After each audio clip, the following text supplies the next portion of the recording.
Mr. President, I've spoken before, so I'm going to be very brief, and then I'm going to call up the business of the Senate, this War Powers resolution. 2 points. In the aftermath of the briefing yesterday, I've had good conversations with colleagues, and many have asked me about the distinction between the execution of a valid arrest warrant and a larger military operation. And I want to state very clearly that I do not challenge, nor does this resolution challenge, the execution of a valid arrest warrant against Nicolás Maduro. That valid arrest warrant, bringing him to justice in the United States, will be good for America and good for Venezuela. And we do not challenge that. And in fact, under the War Powers resolution, I'm not even sure that the execution of an arrest warrant, even if accompanied by military escort, would rise to the level of hostilities that would allow such a challenge. And I certainly wouldn't be calling it up for a vote on the floor. But this is obviously bigger than the initiation of an arrest warrant.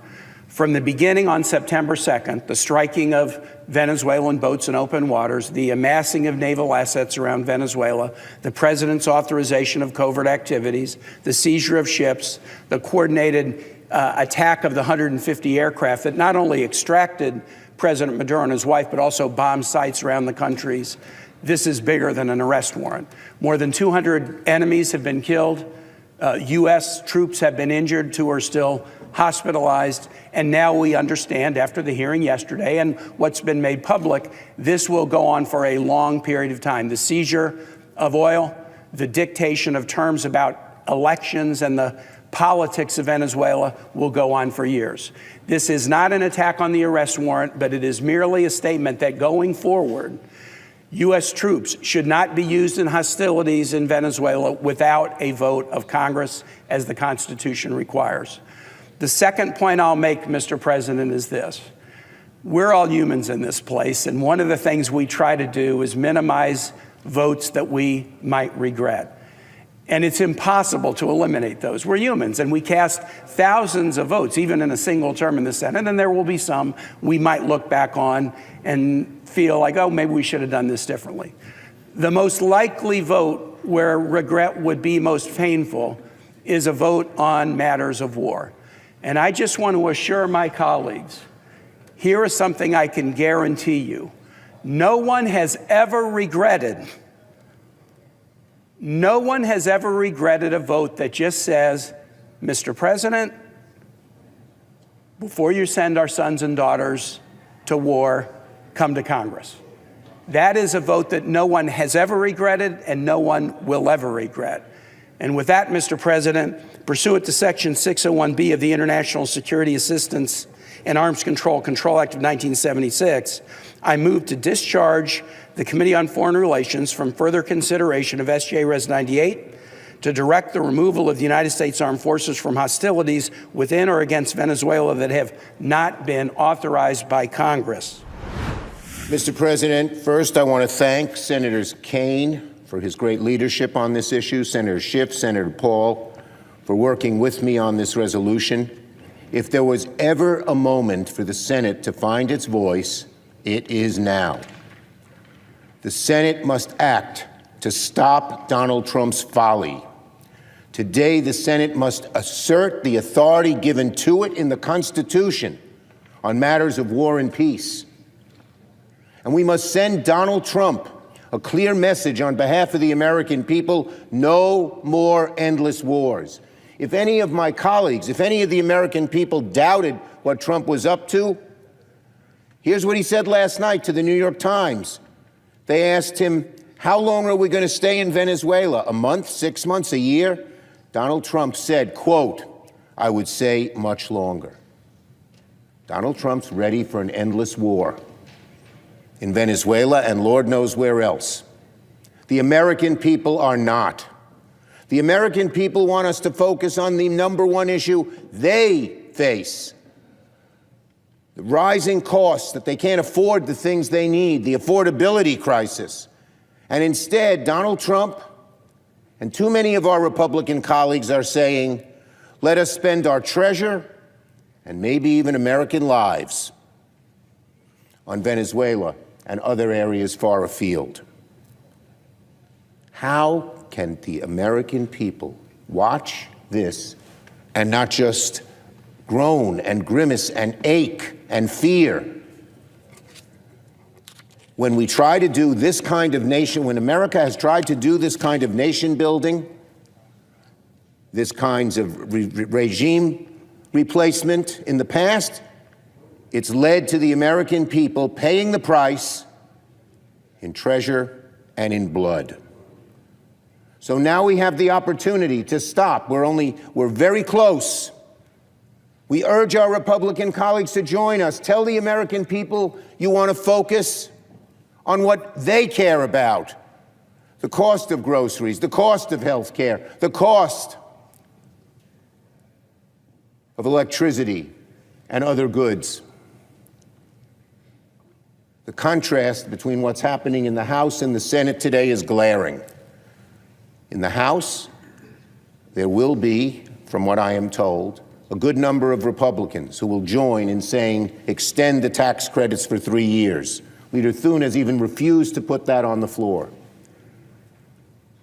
But what's happening here,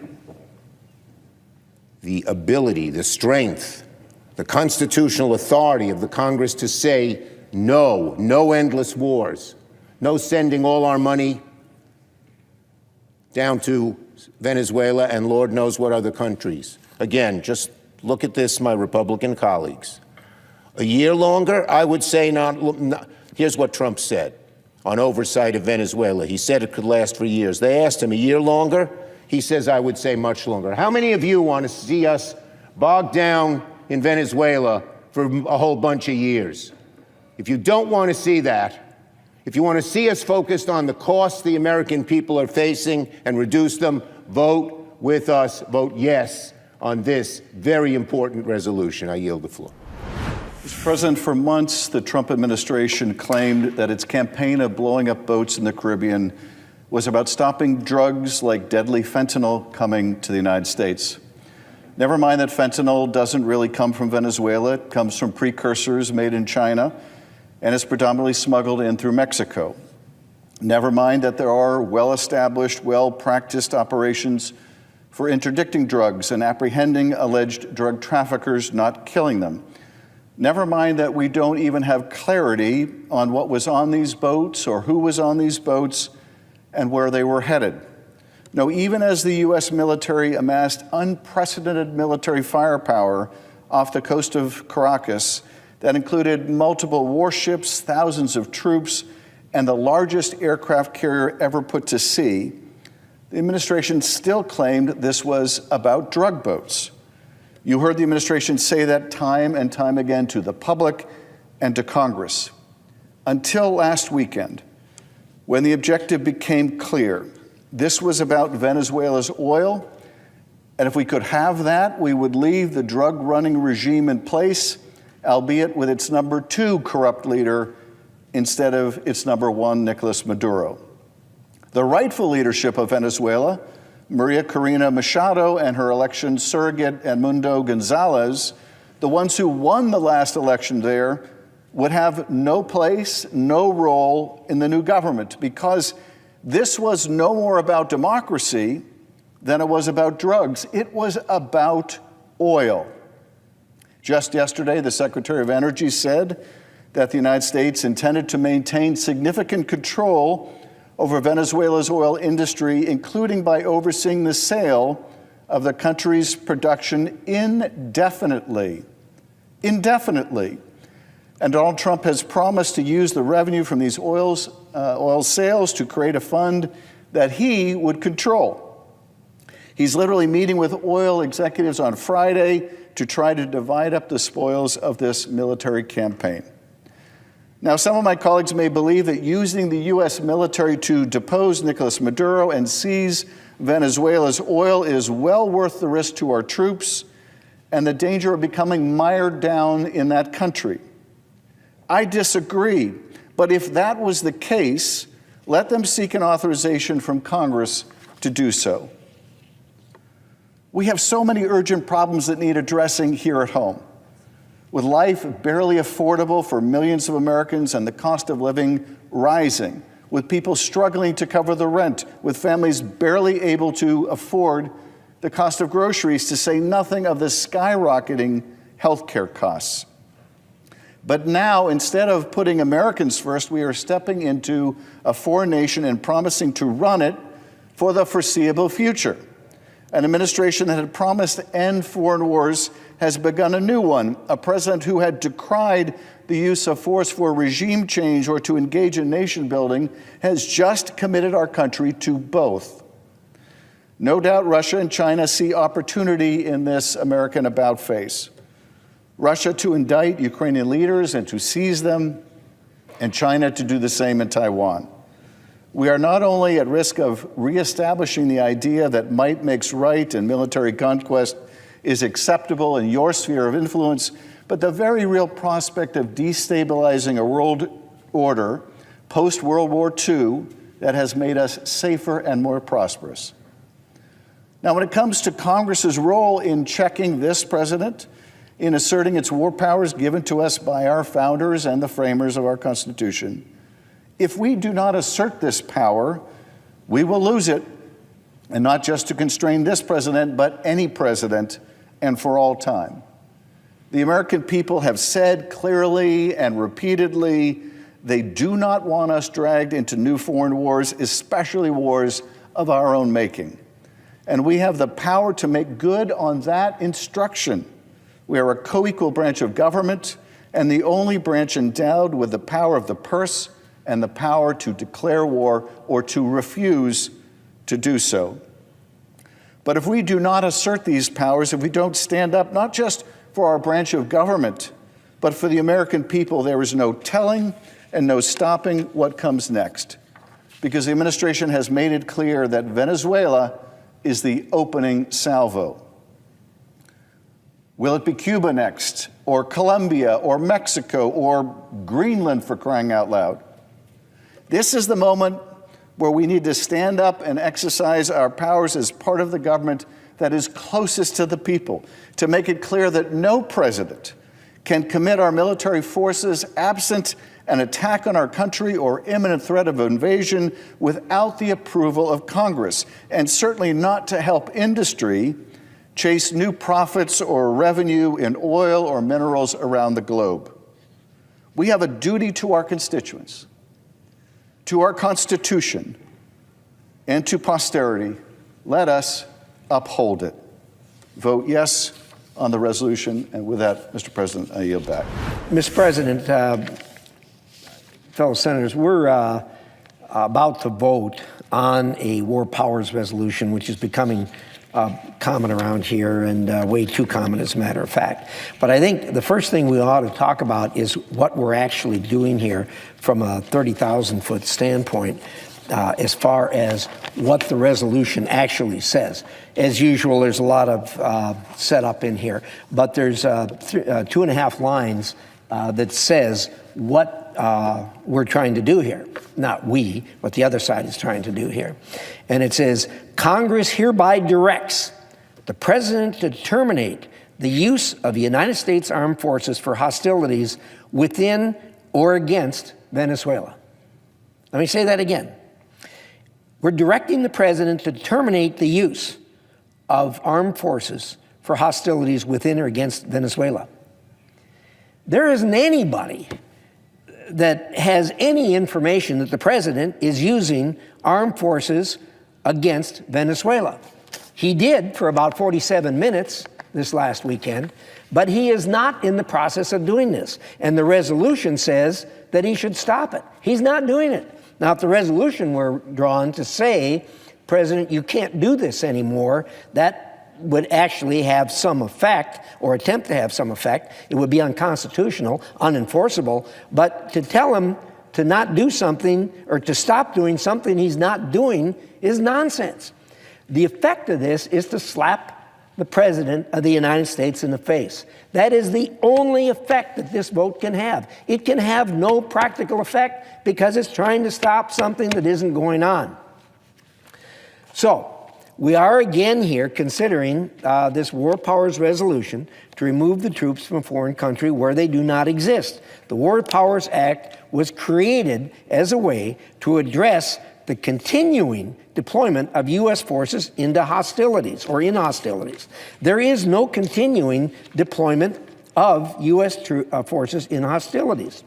The War Powers Act was never designed to remove the president's Article II right to defend the United States, its interests, or its citizens, and nor indeed could the War Powers Act do that, because the Constitution absolutely directs the President of the United States to use the military might of the United States to protect it. Indeed, the constitutional power is given to the President. We cannot change that. It is the power that he has. This vote and similar votes before it are an abuse of the War Powers Act. There are no U.S. military forces in Venezuela. The United States conducted a limited operation that removed an indicted narco-terrorist, Nicolás Maduro, from Venezuela and brought him to the United States to face justice for his crimes. Now, was this a good thing to do? Well, of course it was a good thing to do, and indeed, Democrats themselves have said that it was a good thing to do. I want to read from 3 different Democrats who've told us that this was a good thing to do. I'm not going to name them. They can step up and take credit if they want to. But these are 3 different Democrats. The first one said, obviously, we know Maduro and his cronies do not want to go quietly into the night, but the United States needs to work with its partners and allies in the region to ratchet up pressure. This was a senator on August 2nd, 2024. The same senator said, after Maduro was removed, it is an illegal act of war to replace Maduro. Another senator said, and this was back in 2019, if Trump cared about consistency, he would make the realist case for intervention in Venezuela. Getting rid of Maduro is good for the United States. This senator called for intervention in Venezuela. You know what he says now, after the invasion? The invasion of Venezuela was nothing to do with American security. Venezuela is not a security threat to the U.S. That's what he says today. Now, one of my favorites, this senator said, and this was on February 5th, 2020, and the president brags about his Venezuela policy. Give us a break. He hasn't brought an end to the Maduro regime. The Maduro regime is more powerful today and more entrenched today than it was when the president began. Well, the president changed that. He removed Maduro. You know what that same senator says today? This is reckless. And the American people are just this morning in fear of what's going to happen here. That was January 4th, 2026. This is the height of hypocrisy. The purpose of this resolution is to slap the president in the face. It will do nothing that it purports to do because it can't stop something that isn't going on right now. In addition, the president's actions in Venezuela are consistent with other presidents' efforts to protect the American people from threats in our own backyard.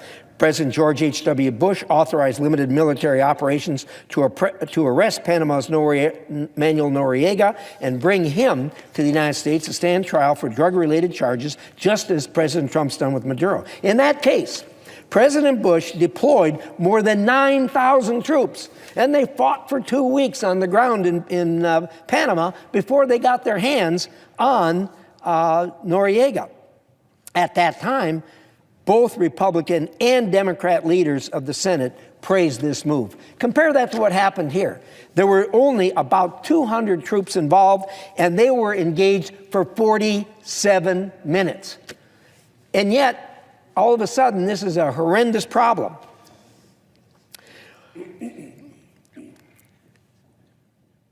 Thank you very much, Senator. I appreciate that.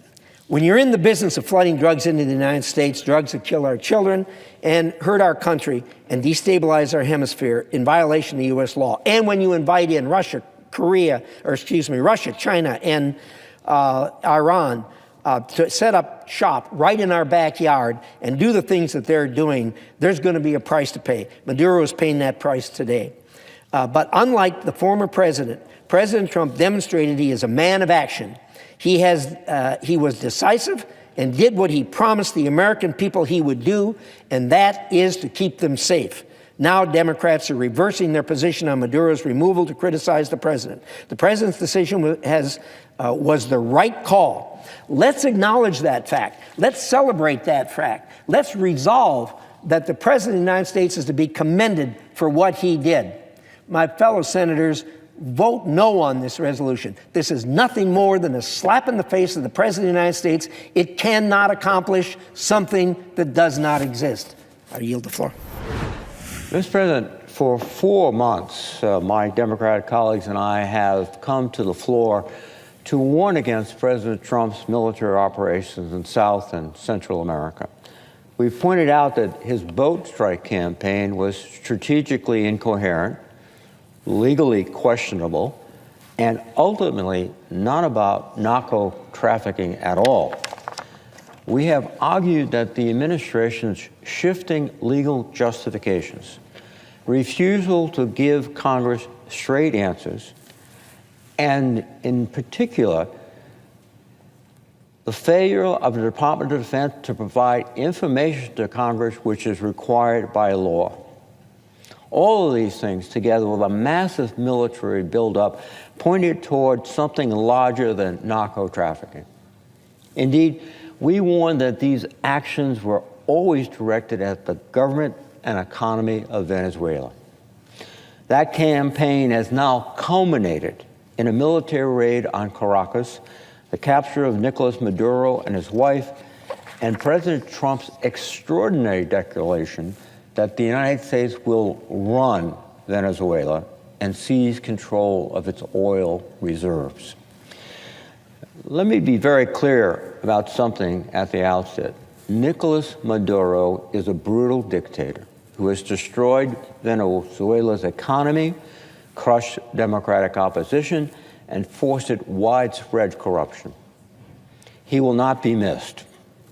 But this operation was not designed to restore peace in Venezuela or protect America from the ravages of drugs.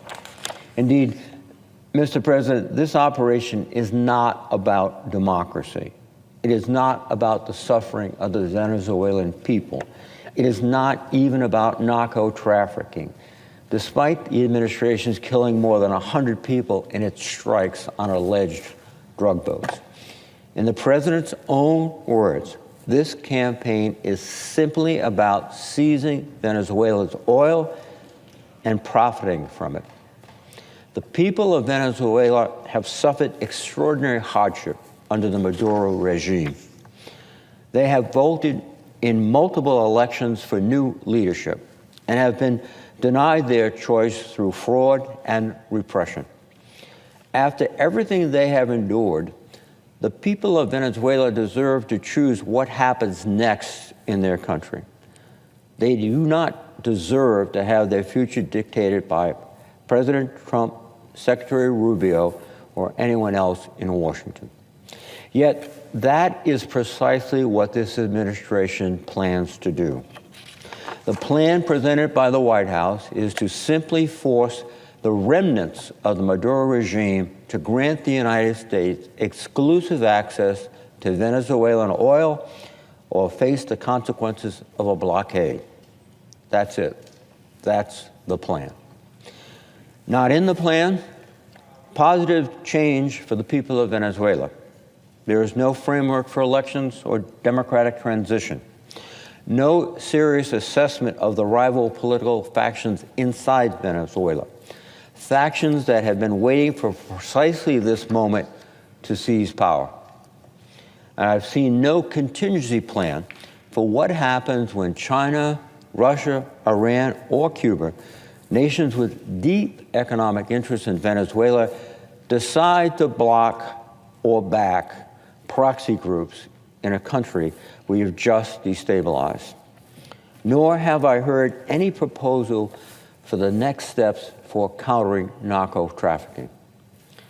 The administration's goals are aspirational at best, and aspirations are not enough when the stakes involve war and the future of millions of people. Mr. President, one of the first lessons I learned as an Army officer is that hope is not a plan. Over my career, both in uniform and in the Congress, I have seen the United States hope that its military interventions abroad would succeed. I have seen regime changes, nation-building efforts, and elaborate reconstruction schemes launched with confident predictions of success only to collapse when encountered with the reality on the ground.